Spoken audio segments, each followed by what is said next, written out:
We've been married for 3 years. My father-in-law, who was very kind to me, has passed away after being sick for a long time. He died peacefully with his family around him. I think we should invite Mom to come live with us, I said. Yeah, that's a good idea. Her legs and back have been giving her trouble. And since I work from home, I can help her a lot, my spouse agreed.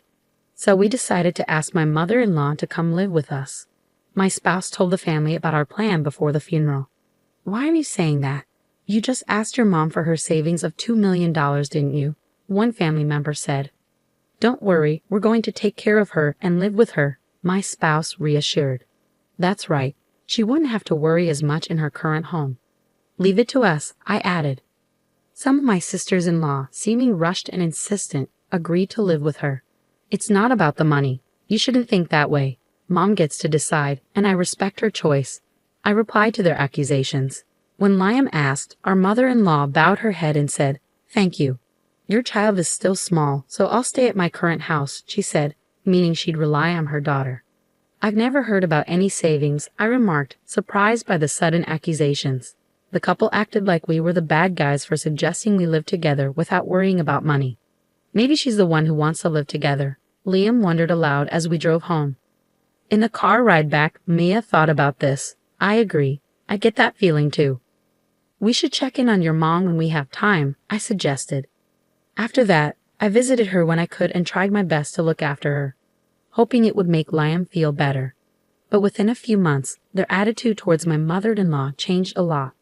One day, when I stopped by during a break from work, my sister-in-law was there. She grabbed the cake I brought as a gift and checked it.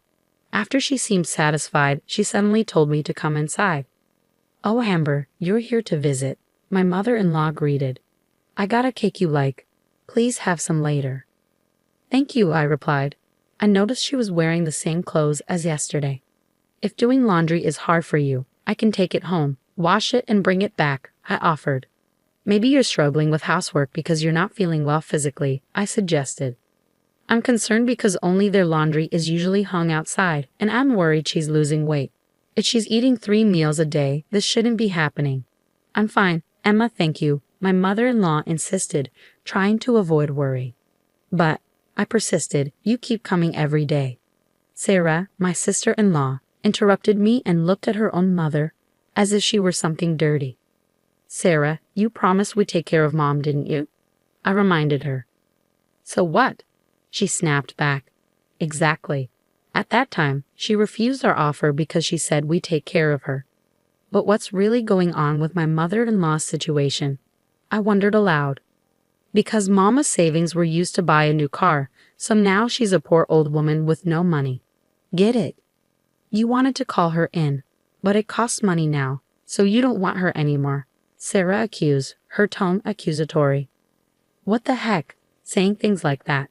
I exclaimed, feeling guilty for not taking my mother-in-law in earlier. She sat behind me, looking uncomfortable. She's your real mother. It's shocking that you can talk about money like this, especially after she spent her hard-earned savings. Please be careful with your words when you say you don't need her. Please think more about Mom, I urged. You're so annoying, Sarah grumbled, seeming unwilling to have a reasonable conversation.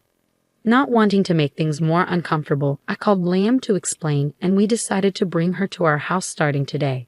I quickly packed her things, got her into the car, and drove her to our house. My sister-in-law didn't seem to realize how insensitive she was being, and my mother-in-law was surprised by how quickly I acted. After that, our family of 4, including my mother-in-law, began living together. Emma, I'm sorry for being a burden, especially when your child is still young. And you have to take care of me too. My mother-in-law apologized. Why are you apologizing? Don't worry about it. We're family, right? I reassured her with a smile.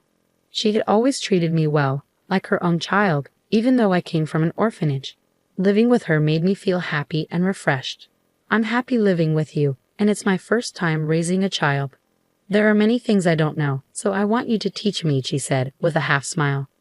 My husband is also happy with how things are going, and most importantly, my mother-in-law seems to be enjoying living with her grandchild. But despite this happiness, our financial situation as a couple wasn't great. We were cutting back on expenses and just getting by each day. Still, I was learning about saving money, and I didn't want to rely too much on it for happiness. But I had a dream. I always wanted to open a cafe, so even when I was a student, I worked part-time at a popular cafe. However, bringing my mother-in-law into our home meant putting my dream on hold. I didn't want to give it up for my family, so I worked hard to save money, continued working from home, took care of my child, and managed daily household tasks. One day, about 6 months after my mother-in-law moved in, she called me in a serious tone. "Eva, please come here," she said. "Yes, what is it?" I asked as I approached. She handed me a thick envelope. "This is for your living expenses. Take it without saying anything." When I checked inside, I saw bundles of $100 bills.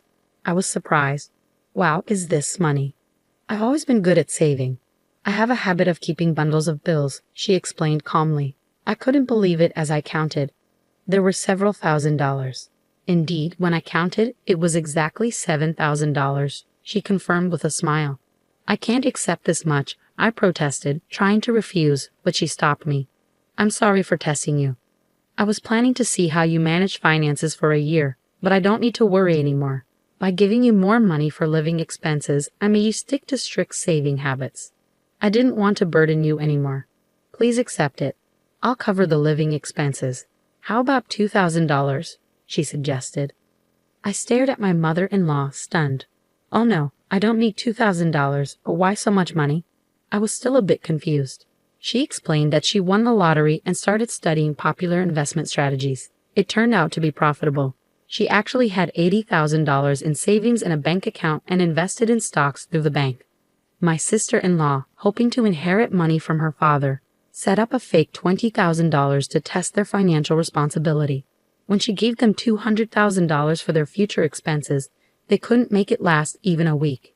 Even my father-in-law, before he passed away, was aware of my sister-in-law and her husband's spending habits. He mentioned the possibility of cutting them off if they tried to take all his inheritance. My mother-in-law thought it might happen. "But you don't put money first," my mother-in-law continued. "I was surprised but really happy when you refused to take the money out. That's why I want you to accept it. And I also want to help you achieve your dream." My mother-in-law must have heard about my dream from my husband. But is it okay to accept her generosity? I wondered. After discussing it with my husband, we decided to save the money for the future. When I told my mother-in-law, she understood and agreed. A few days later, my sister-in-law and her husband showed up unexpectedly, demanding to move back in with my mother-in-law. Luckily, my husband was home that day, so he handled the situation, and they left without causing any trouble. But I couldn't shake my concern for them.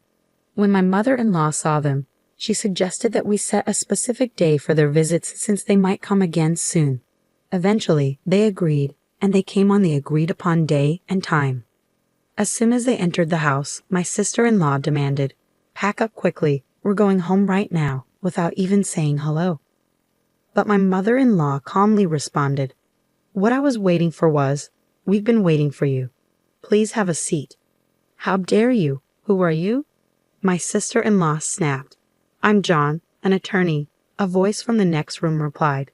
It turned out that my mother-in-law had hired a lawyer. We were in the next room and could imagine my sister-in-law and her husband panicking as we heard the conversation. The lawyer explained their demands. "We won't give away any current assets. They must repay the entire $2,000 they spent, and they have to leave the home they are occupying now." "No way, ma'am. I'm your daughter." "How can you cut ties like that when your own daughter is in trouble?" My sister-in-law countered loudly. "Please reconsider," my brother-in-law added, raising his voice, which was unusual for him. But my mother-in-law remained unfazed and spoke calmly. "If that's the case, then you've forgotten what you did to me. Do you remember? I'm an elderly woman with no money. You said you didn't need money because I didn't. Despite having debts, you used the living expenses I gave you to buy a new car. And now I hear that your debts have more than doubled. You don't know how to handle money. Don't borrow from others. Moving in with me was just an excuse because you couldn't afford rent. It's your own fault. Regarding my husband's inheritance, I'll also ask you to give up your rights. I won't help you in the future. Remember that." Unable to respond, my sister-in-law and her husband left quietly, feeling hopeless after hearing from the lawyer. Despite their daughter's and husband's refusal to leave, They eventually moved out of the family home, and now no one knows where they are. When I asked my mother-in-law if she regretted her decision despite being blood relatives, she replied firmly, "As a mother, sometimes you have to let your child stand on their own." I didn't ask any more questions. As time went on, the savings we had from our monthly living expenses grew. "You can use that money for yourselves," my mother-in-law told us. After discussing it with my husband, we decided to use it for a family trip we had been putting off and as capital to open the cafe we had always dreamed of. With my mother-in-law's support, we took a step toward our dream that we had been hesitant to pursue. Despite facing many challenges leading up to the opening, we managed to overcome them together. As the grand opening approached, my husband quit his job at the wholesale company to help me source materials for the cafe and speed up the preparations. We renovated the family home where my mother-in-law and father-in-law used to live, turning it into the cafe. It was important to my husband to preserve the atmosphere of the building as a place of cherished memories for my in-laws. Although it took time to prepare, the cafe quickly became a beloved spot in the community, offering people a place to relax. I was surprised when my sister-in-law and her husband visited the cafe once, but they seemed much more humble than before. It looked like they had truly changed. "Looks like those two still have some learning to do," my husband remarked with a sigh. Tears of joy filled my mother-in-law's eyes as the family home transformed into a cafe, preserving the memories she had with my father-in-law. She became more active in her rehabilitation, addressing her previously ailing legs and hips. When she felt confident in her physical condition, she put on the same apron as us and stood behind the counter, looking vibrant and alive. It felt as if my father-in-law, watching from the border of a photo, was smiling down at her.